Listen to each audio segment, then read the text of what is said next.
Shalom Alehem Besem Yesua Hamasiah, Bapak Ibu yang terkasih dalam nama Tuhan Yesus Kristus.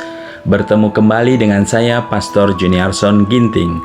Renungan malam kita kali ini terambil dari firman Tuhan 2 Samuel 22 ayat 30 sampai 39. Karena dengan engkau aku berani menghadapi gerombolan, dengan Allahku aku berani melompati tembok. Adapun Allah jalannya sempurna, sabda Tuhan itu murni, Dia menjadi perisai bagi semua orang yang berlindung padanya. Sebab siapakah Allah selain dari Tuhan, dan siapakah gunung batu selain dari Allah kita? Allah, Dialah yang menjadi tempat pengungsianku, yang kuat dan membuat jalanku rata, yang membuat kakiku seperti kaki rusa dan membuat aku berdiri di bukit, yang mengajar tanganku berperang sehingga lenganku dapat melengkungkan busur tembaga. Juga kau berikan kepadaku perisai keselamatanmu, dan kebaikanmu telah membuat aku besar. Kau berikan tempat lapang untuk langkahku, dan mata kakiku tidak goyah. Aku mengejar musuhku sampai mereka kupunahkan, dan tidak berbalik sebelum mereka kuhabiskan.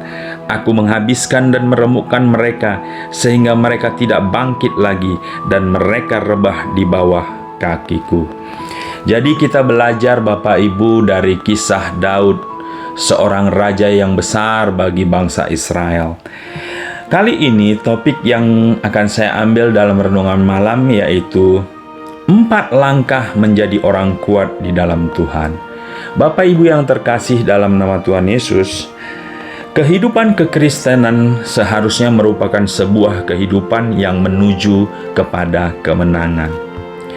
Kemenangan ini seharusnya terjadi dalam seluruh aspek kehidupan anak-anak Tuhan, seperti aspek rumah tangga, pekerjaan, bisnis, pelayanan, bahkan aspek-aspek lainnya dalam kehidupan kita. Namun, fakta dan realitanya, banyak anak Tuhan yang tidak mengalami kemenangan, namun malah sebaliknya mengalami kekalahan. Orang dunia menganggap orang kuat adalah ketika dia memiliki banyak kekayaan, jabatan yang tinggi, dan lain-lain yang banyak digunakan untuk menindas orang lain. Itu yang mereka anggap sebagai orang kuat. Namun, yang Tuhan mau kita kuat itu adalah ketika kita memiliki iman yang besar dan pengenalan akan Tuhan yang benar. Sehingga di saat kita kuat secara fisik, mental, karakter, strategi, kita juga kuat secara iman.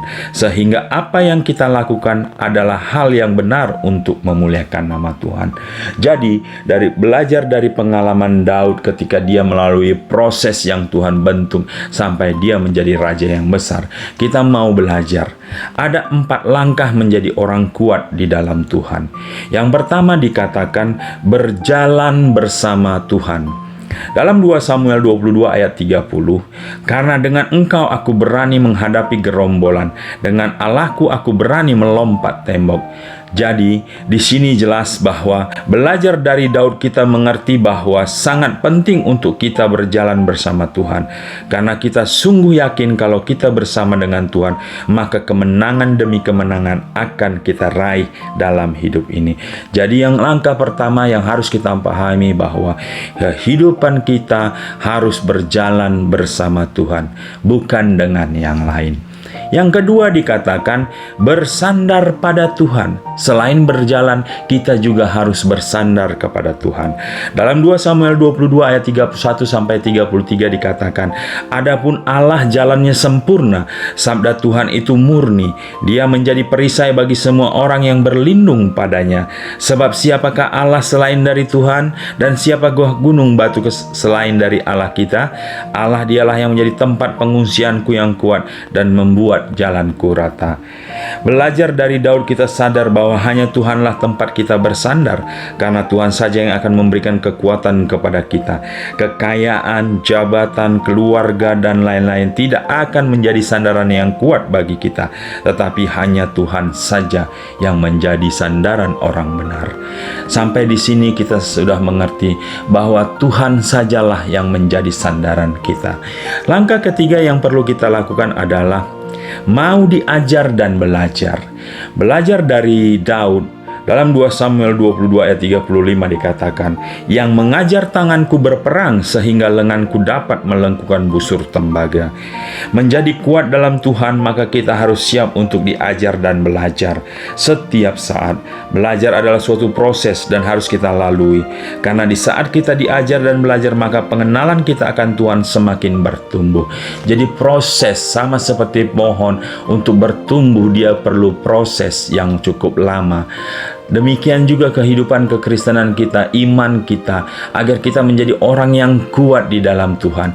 Kita butuh dan perlu diajar dan belajar. Kita mau diajar dan belajar. Kita harus setia dan taat dalam proses belajar dan diajar ini, sehingga pengenalan kita kepada Tuhan semakin lebih dan lebih dalam sepanjang kehidupan kita. Dan yang terakhir, Bapak Ibu, apa langkah yang menjadi atau yang dibutuhkan agar kita menjadi orang yang kuat di dalam Tuhan? Kita harus sadar bahwa Allah mau kita menjadi kuat agar kita dapat naik level lebih tinggi. Jadi jelas bahwa kita harus kuat itu juga merupakan kehendak Tuhan, agar kita boleh naik ke level yang lebih tinggi lagi. Pengenalan kita akan Tuhan harus naik level lebih tinggi. Sama seperti proses kita mengenal Tuhan dari bayi rohani, anak-anak, remaja sampai dewasa rohani yang siap untuk menjemput Tuhan datang kali kedua. Maka proses iman kita juga adalah merupakan suatu proses pertumbuhan yang harus selalu kita kerjakan untuk kita lebih lagi mengenal Tuhan. Dalam 2 Samuel 22 ayat 34 dan 36 dikatakan, yang membuat kakiku seperti kaki rusa dan membuat aku berdiri di bukit. Juga kau berikan kepadaku perisai keselamatanmu dan kebaikanmu telah membuat aku besar. Jadi belajar dari Daud, proses Daud menjadi raja yang besar, proses Daud menjadi orang yang besar, itu adalah suatu keinginan Tuhan. Tetapi proses yang dilalui juga harus kita lalui dengan setia, karena keinginan Tuhan kita untuk naik level, mengenal Dia bukan hanya sebagai Tuhan dan Juru Selamat, tetapi Dia juga menjadi sandaran kekuatan kita. Dia juga adalah sahabat, Dia adalah Tuhan, Dia adalah Raja, yang dimana kita pengen dan Tuhan pengen kita memerintah bersama Tuhan pada kedatangan Tuhan Yesus kali kedua. Jadi pengenalan kita, iman kita harus naik level hari demi hari, Bapak Ibu. Jadi merupakan kehendak dan keinginan Tuhan bahwa kita bisa naik level lebih tinggi dan menjadi kuat dalam Tuhan. Dan Tuhan juga yang membentuk kita agar kehidupan rohani kita serta karakter dan perilaku kita menjadi lebih baik hari lepas hari. Sampai di sini jelas, Bapak Ibu, bahwa dapat kita kesimpulkan untuk menjadi orang yang kuat di dalam Tuhan ada 4 langkah yang harus kita lalui. Yang pertama dikatakan berjalan bersama Tuhan, yang kedua bersandar pada Tuhan, dan yang ketiga dikatakan mau diajar dan belajar kepada Tuhan, dan yang keempat terakhir dikatakan Allah mau kita menjadi kuat agar kita dapat naik level lebih tinggi.